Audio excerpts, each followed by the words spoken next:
Hi, വിനീഷാണ്. നല്ല മഴയാണ് കേട്ടോ. അപ്പം മഴയത്ത് ചായ കുടിക്കാൻ വേണ്ടി നിർത്തിയാണ്.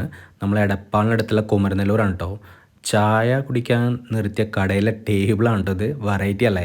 ടയറിൽ കോൺക്രീറ്റ് നിറച്ചിട്ടാണ് ഇത് ഉണ്ടാക്കിയിട്ടുള്ളത്. പിന്നെ തലശ്ശേരി വിഭവങ്ങൾ ഇങ്ങനെ നിരത്തി വെച്ചിട്ടുണ്ട് കേട്ടോ. സമൂസ ഉണ്ട്, കട്ട്ലേറ്റ് ഉണ്ട്, പിന്നെ വേറെയും കുറേ ഐറ്റംസ് കേട്ടോ. കുഞ്ഞൻ പരിപ്പുവട ഉണ്ട്, പഴംപൊരി ഉണ്ട്, പിന്നെ കാടമുട്ടയുണ്ട്. അങ്ങനെ പല പല ഐറ്റംസ് ഇങ്ങനെ നിരത്തി വെച്ചിട്ടുണ്ട് കേട്ടോ.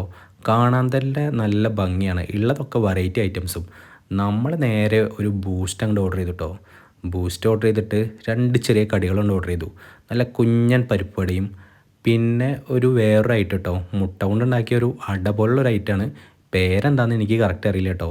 പരിപ്പുവട നല്ല മുരിഞ്ഞ കുഞ്ഞൻ പരിപ്പുവട കേട്ടോ. നല്ല ടേസ്റ്റ് ഉണ്ടായിരുന്നു. പിന്നെ മറ്റേ ഐറ്റം ഞാനിങ്ങനെ കഴിച്ചു നോക്കി കേട്ടോ. മസാലയൊക്കെ ഫില്ല് ചെയ്തിട്ട് കോഴിമുട്ടയൊക്കെ ഉണ്ട്. നല്ല രസമുണ്ട് കഴിക്കാൻ വേണ്ടിയിട്ട്. അപ്പോൾ നമ്മുടെ സ്പോട്ട് എവിടെ വരുന്നത് വെച്ചാൽ കുമരനെല്ലൂരുള്ള തലശ്ശേരി പലഹാരങ്ങളാണ് കേട്ടോ. നല്ല അടിപൊളി ഐറ്റംസാണ് ഇവിടെ ഉള്ളത്. അപ്പോൾ ഈ വഴി വരികയാണെങ്കിൽ ഒന്ന് കയറി കഴിച്ചു നോക്കൂ കേട്ടോ. Thanks for